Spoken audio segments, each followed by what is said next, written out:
Question number 66 करेंगे। बेहतरीन question. चलिए क्वेश्चन स्टार्ट करते हैं। क्वेश्चन आपके सामने है एडमिशन ऑफ पार्टनर का। दीपिका राजश्री पार्टनर है, 3/2 में प्रॉफिट बांट रहे हैं। 1 अप्रैल 2024 को अंशु का एडमिशन हुआ। तो पहले देखो मैंने तीनों बना दिए जो आपको बनाना है, revolution account, partners capital account और बैलेंस शीट बनानी है। मैंने तीनों फॉर्मेट बना दिया। आपको भी ऐसे ही करना है। एक पेज पे आप पहले रेवोल्यूशन अकाउंट और पार्टनर्स कैपिटल अकाउंट बनाने करो और अगले पेज बैलेंस शीट और फिर working note. New profit ratio दे रखे हैं 532। अभी इसका कुछ रोल नहीं है। अंशु 32,000 रुपये कैपिटल है, इसको डायरेक्ट पोस्टिंग कर देते हैं। यहाँ पर पहले यहाँ लिखते हैं बाय बैलेंस ब्रॉट डाउन। इनकी कैपिटल लिख लेते हैं पहले, कितनी है 48,000 40,000।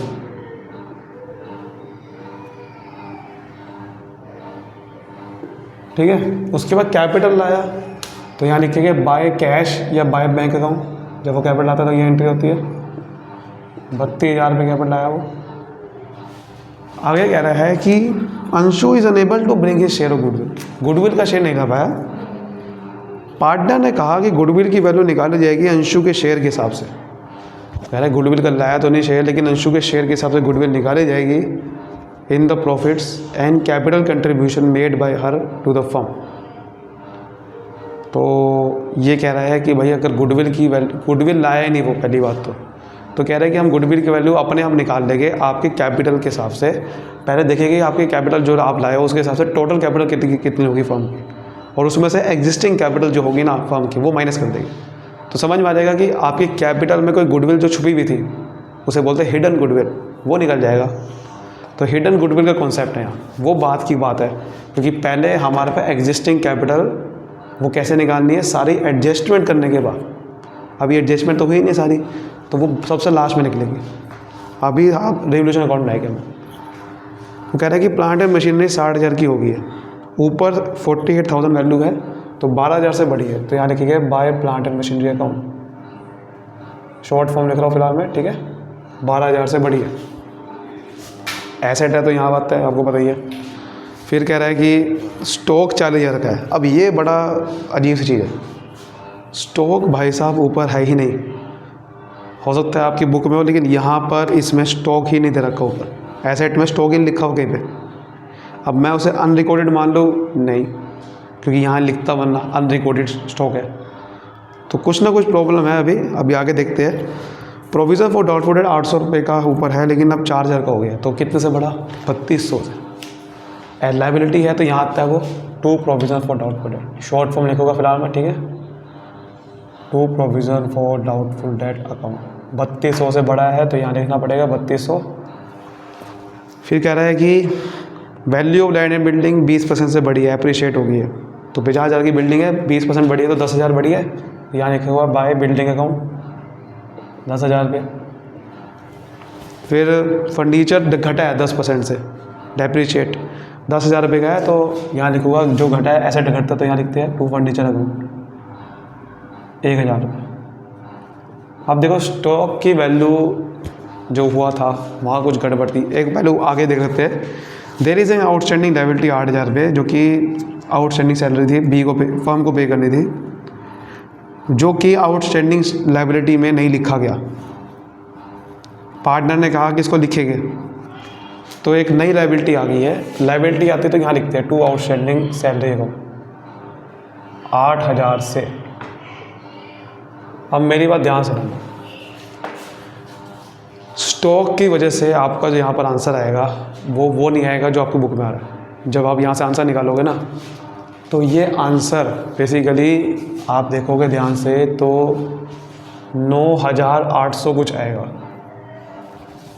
ठीक है, जब यहाँ से आंसर निकाल रहे हो आप देखो ध्यान से। 22,000 में से जब आप इसको माइनस करोगे ना 12,200 को, तो ये आंसर आएगा लगभग। लेकिन आपकी बुक में तो 7,800 आंसर है। तो प्रॉब्लम क्या है कि ऊपर स्टॉक बैलेंस शीट में लिखना था वो, लेकिन वो लिखा नहीं है गलती से, मिस प्रिंटिंग है। वो स्टॉक है ही नहीं, और स्टॉक की वैल्यू 40,000 हो गई है। इसका मतलब स्टॉक की वैल्यू बड़ी है, क्योंकि यहाँ पर मुझे 8,000 रुपये चाहिए। किस तरह से, यहाँ मुझे 8,000 रुपये चाहिए, समझ रहे हो। इसका मतलब ऊपर बैलेंस शीट में स्टॉक 32,000 का है। और 40,000 के हो गया, तो 8,000 से बढ़ा है, ऐसा होगा। लेकिन पहले चेक कर लेते हैं कि ऊपर बैलेंस शीट का टोटल अगर बराबर है तो हम कैसे, फिर तो हमें स्टॉक नया लिखना पड़ेगा बैलेंस शीट में ऊपर 40,000 से। समझ रहे हो बात को? तो ये तो कुछ प्रॉब्लम हो सकती है ना फिर, ऐसे तो थोड़ा समझना पड़ेगा ऊपर। तो पहले 32,000 का स्टॉक होना चाहिए। अगर मैं प्लस करूँ 1,73,000 आ रहा है, आपके सामने करो, देखो 1,73,000 आ रहा है कि ना, ऐसे टिकट प्लस करते हैं। 1,200 का है, 2,800 का है, तो ये तो 4,000 हो गया, 5,000 हो गया, 1,000 प्लस करके 33,000 हो गया, और 81,000 हो गया, 50,000 हो गया, 1,71,000, मतलब ये आ जाएगा 1,31,000 और 1,40,000। देखो आपके सामने 1,41,000 आपका आ रहा है टोटल एसेट का, और लिखा हुआ क्या है 1,73,000। बताओ, इसका मतलब 32,000 रुपये की कमी है, तभी तो 1,73,000 आएगा। 32,000 से प्लस करूँगा तो इसका मतलब ऊपर मिस प्रिंटिंग है। स्टॉक 32,000 का लिखना था ऊपर, जो कि लिखा नहीं है, उसकी उनकी मिस प्रिंटिंग हो गई है। ठीक है, टेंशन वाली कोई बात नहीं है, हमने प्रूफ कर लिया। एसेट का आप साइड का टोटल करोगे तो इसका मतलब ऊपर मिस प्रिंटिंग थी, स्टॉक 32,000 का था, अब 40,000 का हो गया है, तो 8,000 से बढ़ा है, तो यहाँ लिखूँगा बाय स्टॉक अकाउंट। अब यहाँ पर आ जाएगा to gain on revolution, transfer to capital account. Deepika Rajshree को भेज देंगे, बड़ी साइड यही आएगी। देखो ये कितनी आ रही है, 30,000, तो 30,000 में 17,800 आएगा। 17,800 को बांटेंगे, जरा 17,800 को बांटेंगे तो फटाफट पहले बांट लेते हैं। ठीक है, तो इतना आ जाएगा, टाइम वेस्ट नहीं करेंगे, आपके सामने कैलकुलेशन करोगे तो बहुत टाइम हो जाएगा, तो इसलिए इतना आ जाएगा। अब इसको यहाँ पोस्ट कर देंगे, बाय रिवोल्यूशन अकाउंट गेन। तो दीपिका को 10680 का गेन हुआ और इसको 7120 का। अब और कोई एडजस्टमेंट नहीं है क्वेश्चन में। ठीक है, जब हिडन गुडविल क्वेश्चन होगा तो ज़्यादा एडजस्टमेंट देगा भी नहीं, और कुछ नहीं। अब हमें हिडन गुडविल निकालनी पड़ेगी, क्योंकि अब मुझे उससे गुडविल का ट्रीटमेंट करना है। तो एक वर्किंग नोट पहले बनेगा हिडन गुडविल का, क्योंकि मुझे गुडविल ही नहीं पता पहले कितनी, तो हिडन गुडविल आपको निकालनी है। इसमें कैसे निकालनी है ध्यान समझो। वो कह रहा था कि उसके शेयर के हिसाब से जो वो कैपिटल लाया, तो जो अंशु कैपिटल लाया वो 32,000 रुपये की लाया। ठीक है, और अंशु का जो शेयर है वो कितना है वो पता चलेगा नई रेशियो से। नई रेशियो कितनी है 532, तो उसका लास्ट का शेयर है 2/10 टोटल कर देते हैं, यानी कि 1/5 शॉर्ट फॉर्म में लिखे तो 1/5। अब हम इसके हिसाब से दे सकते हैं कि टोटल कैपिटल नई फर्म की कितनी होगी। तो कैसे देखिएगा वो, टोटल कैपिटल ऑफ नई firm, total capital of new firm, वो देखा जाएगा 32,000 रुपये कैपिटल है, इसके शेयर का रेसिप्रोकल से मल्टीप्लाई कर दो आप, तो आपके सामने आ जाएगा 1,60,000 रुपये। यही नई कैपिटल है फर्म की, तीनों की, ये तीनों की कैपिटल है। अगर मैं एग्जिस्टिंग कैपिटल तीनों की माइनस कर दूँ तो समझ में आ जाएगा कि एक्स्ट्रा कैपिटल कितनी लाया, वही गुडविल का शेयर है, वही गुडविल है मतलब।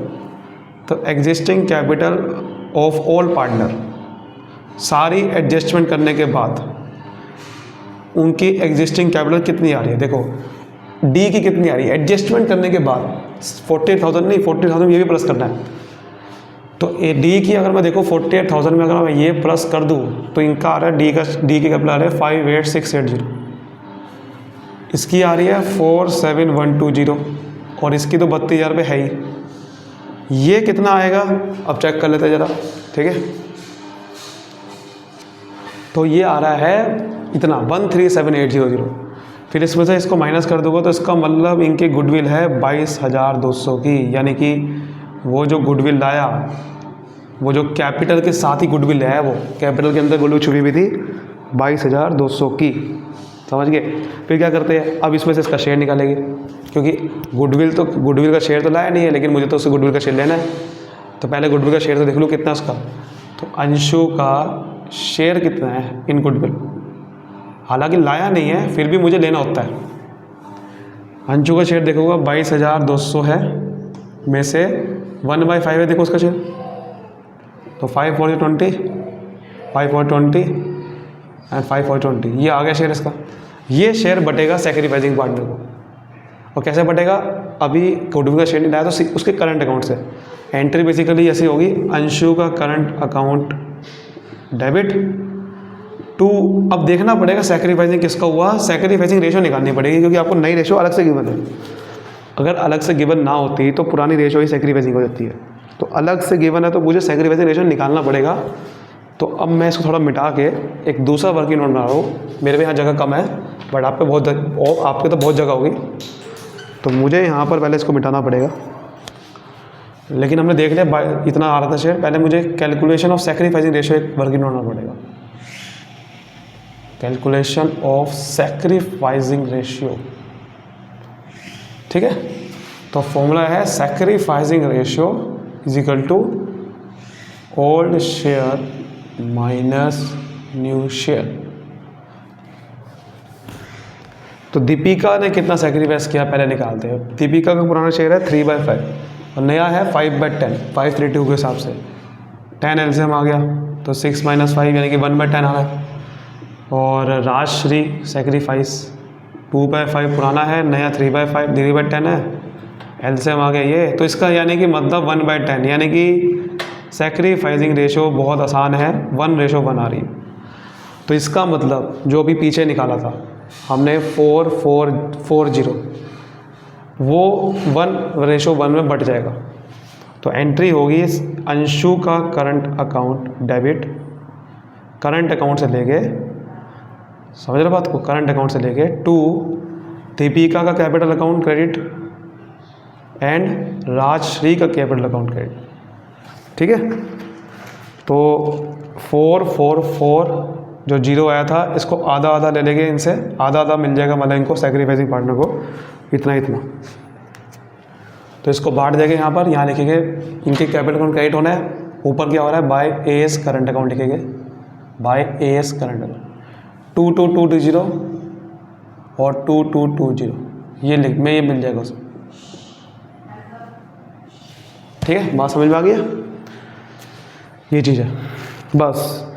क्वेश्चन में यही प्रॉब्लम थी और कुछ भी नहीं है, आसान क्वेश्चन है बहुत।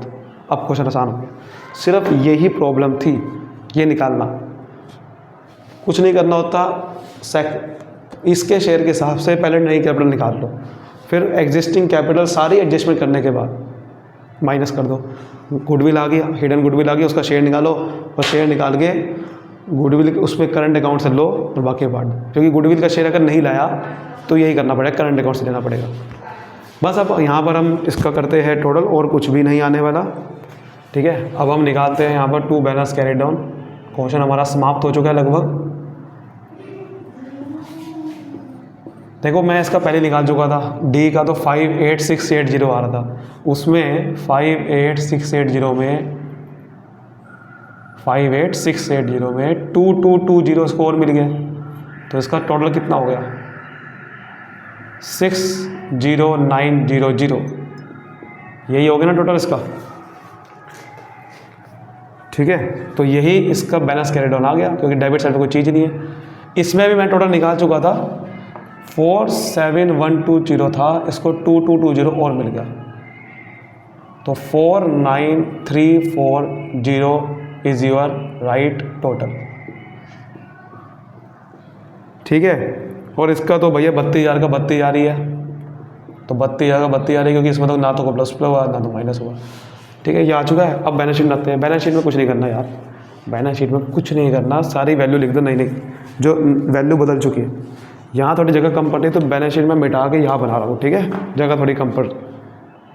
चलिए बैलेंस शीट की वैल्यू लिखते हैं। सबसे पहले कैश इन हैंड लिखा होगा, तो cash in hand, cash in hand 1200 का तो 1200 की रहेगा, क्योंकि मैंने ना तो कैश बढ़ाया ना घटाया, ठीक है। उसके बाद कैश एट बैंक, इसमें थोड़ा फ़र्क आ जाएगा, क्योंकि देखो ये कैपिटल लाया था, बैंक से मैंने लिख दिया था, बैंक से। आप कैश में लिखते तो कैश में प्लस करता, अब 32,000 बैंक में प्लस करना पड़ेगा, और 2800 में 32,000 प्लस करो तो 34800 आ जाएगा। समझा रही बात। उसके बाद प्रीपेड इंश्योरेंस कुछ नहीं छेड़ा मैंने उसे, ना तो उसकी वैल्यू बढ़ी ना घटी, उतनी की उतनी रहेगी। फिर सन्ड्री डेटर्स 28,800 की है, लेस प्रोविज़न करना है।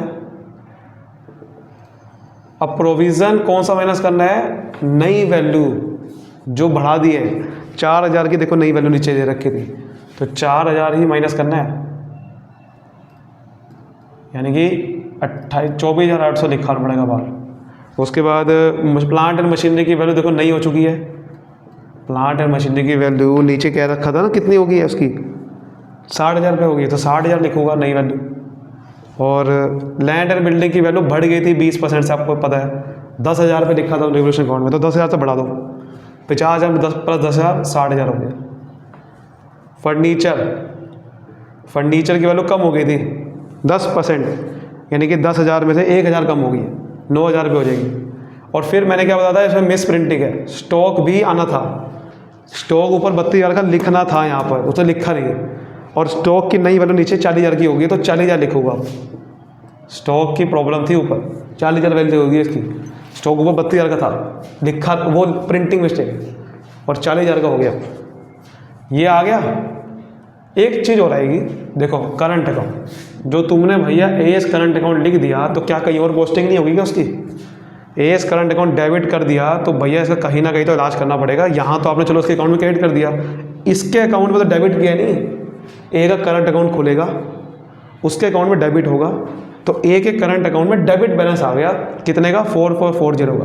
क्या ये कहीं लिखा नहीं जाएगा? ये लिखोगे नहीं तो टोटल मैच नहीं होगा। एंड 2 जगह पोस्टिंग होती है हर एक चीज़ की, आपने यहाँ तो पोस्टिंग कर दी, इस जगह पे करी नहीं, तो ये अकाउंट का कहाँ जाएगा? ये करंट अकाउंट भी यहीं पे आता है। अगर करंट अकाउंट का डेबिट बैलेंस है तो एसेट में आएगा, क्रेडिट है तो यहाँ आएगा, तो डेबिट बैलेंस आ रहा है क्योंकि इसको डेबिट किया है, और ए का करंट अकाउंट कहीं क्रेडिट किया ही नहीं है, सिर्फ डेबिट हो रखा है, तो यहाँ लिखना पड़ेगा एएस करंट अकाउंट 4440, क्योंकि वरना टोटल मैच नहीं होगा, क्योंकि आपने 4440 यहाँ तो प्लस कर दिया, आप यहाँ तो कुछ लिखा ही नहीं 4440 का, तो पता क्या होगा? 4440 ये एक्स्ट्रा साइड आ जाएगी, आप चेक करना चाहें अगर ये लिखोगे तो, ठीक है, क्योंकि हर चीज़ के 2 इफेक्ट होते हैं, ध्यान रखना बात को। अब लायबिलिटी में आती है, सन्ड्री क्रेडिटर लिखा हुआ है, सन्ड्री क्रेडिटर 16,000 के 16,000 ही रह गए, क्योंकि इसका कुछ हुआ ही नहीं। पब्लिक डिपॉजिट का कुछ नहीं हुआ, वैसी का वैसी है, 61,000 ही आएगा। आउटस्टैंडिंग लायबिलिटी का कुछ हुआ था, ध्यान रखो, क्योंकि ऊपर कह रहा था कि 8,000 की नई आउटस्टैंडिंग सैलरी आ गई है, जो कि रिकॉर्ड करना भूल गए थे, तो 8,000 से बढ़ाएंगे, 10,000 हो जाएगा, ये 8,000 से बढ़ाएंगे इसको, बस और कुछ नहीं आएगा। अब इनके कैपिटल अकाउंट के बैलेंस आएंगे, कैपिटल अकाउंट के जो नए बैलेंस है यहाँ पर जो लिखे हुए थे ये आएंगे सारे। ये दीपिका, राजश्री, अंशु, दीपिका का 16,900, इसका हो गया था 4,9340, इसका हो गया 32,000, इसकी 32,000 पर नया आया था, तो यहाँ पर बाहर लिखोगे टोटल 10, 13, 14, ये आ गया। इसका टोटल कर देंगे तो टोटल आना चाहिए 2229,240, वही टोटल यहाँ आना चाहिए, ठीक है। आप चाहे चेक कर लेना, यही आपका राइट आंसर है, दुनिया की कोई ताकत हिला नहीं सकती इसको, ठीक है। चलो मिलते हैं अगली वीडियो में। अगर आप चाहते हो कि कोई और वीडियो बनाऊँ मैं इस क्वेश्चंस की अलग अलग, तो आप मुझे कमेंट कर सकते हो, ठीक है। अगर आप चाहते हो कि मैं इसकी और कोई वीडियो बनाऊँ तो आप मुझे कमेंट कर सकते हो। एक चीज़ थोड़ा सा यहाँ पर अभी ध्यान रखना, एक चीज़ यहाँ पर क्या थी, देखो बैंक में क्या कोई चेंज तो नहीं हुआ था? एक मिनट चेक कर लेते हैं। देखो बैंक में अगर हम ध्यान से देखें तो हमारे सामने नहीं, बैंक में हमारा कोई ऐसा तो चेंज नहीं हुआ था, ना तो वो हमने कोई गुडविल निकाली भी नहीं है उसने, ना तो लाया है। हाँ, तो इतना ही आना चाहिए, ठीक है, इसमें इतना ही आना चाहिए, यही आपका आंसर आना चाहिए। देखो इस क्वेश्चन में एक मिस्टेक है, जो कि लायबिलिटी साइड में मिस्टेक है, जो कि हमें पता ही नहीं था, हमें भी अभी पता चला है, क्योंकि आपके सामने मतलब मिस्टेक पहले तो हमने एसेट पे पकड़ी, नीचे एडजस्टमेंट देख के, और लायबिलिटी में मिस्टेक अब पकड़ रहे हैं कि लायबिलिटी का जो टोटल किया तो वो भी बराबर नहीं आ रहा है, वो आ रहा है 1,67,000, 6,000 रुपये का फ़र्क आ रहा है लायबिलिटी के टोटल में। यानी कि कोई 6,000 की चीज़ थी जो कि यहाँ पर लिखनी थी और वो लिखी ही नहीं। अगर मैं इसका टोटल करूँ तो पता कितना आ रहा है, ध्यान से देखो, 16,000, 61,077 हो गया, और 10,000 87,000, और ये 142240 है ना, 1422 जो जितना भी आएगा, तो ये आ रहा है 2,29,000। ये तो बिल्कुल सही आ रहा है। क्यों आ रहा है सही? पता क्यों आ रहा है? दरअसल यहाँ पर एक 6,000 रुपये का, इसका मतलब क्या था, कोई बैंक ओवरड्राफ्ट था, एक बैंक ओवरड्राफ्ट था जो कि इन्होंने पता क्या करा, वो 6,000 का बैंक ओवरड्राफ्ट बैंक से माइनस कर दिया। क्योंकि बैंक में हमने क्या लिखा था, 34,800 का लिखा था ना, बट 34,800 में ओवरड्राफ्ट माइनस कर देते हैं। तो ओवरड्राफ्ट 6,000 रुपये का बैंक ओवरड्राफ्ट जो यहाँ लिखा हुआ था, जो कि हमें अदृश्य था, पता ही नहीं था, वो दृश्य हो रखा था, वो या इसमें से माइनस करके यहीं पे लिख दिया। आप अलग से दिखा सकते थे, लेकिन इन्होंने यहीं पे माइनस करके यहाँ लिख दिया। तो 6,000 माइनस करोगे तो 28,800 आएगा, तब आपका ये टोटल सही आएगा इस साइड का। तो बेसिकली गलती है क्वेश्चन पे, प्रिंटिंग मिस्टेक है बहुत तगड़ी वाली, तो ऐसे पकड़ में आएगी। देखो अगर मैं ये क्वेश्चन आपके सामने पहले ही करके रखता तो मैं आपको बताता कि इसमें गलती ये है, तो आपको शायद समझ नहीं आता। मुझे पता है कि प्रॉब्लम आपको यही आ रही होगी कि आप सोच रहे होगे ये तो टोटल ही बराबर नहीं आ रहा, ये क्या हो रहा है, कुछ गड़बड़ है, 6,000 रुपये कहाँ से आ गया। तो आपके सामने क्वेश्चन किया है तो आपके सामने देखो गलती पकड़ में आई, और वहीं पे आपको समझ में आएगा अब कि करना क्या है। ठीक है, ये गलती किस चीज़ की है, तो यही चीज़ है। उम्मीद करता हूँ आपको समझ में आएगा। वीडियो को लाइक करें, सब्सक्राइब करें। Thank you so much, all the best.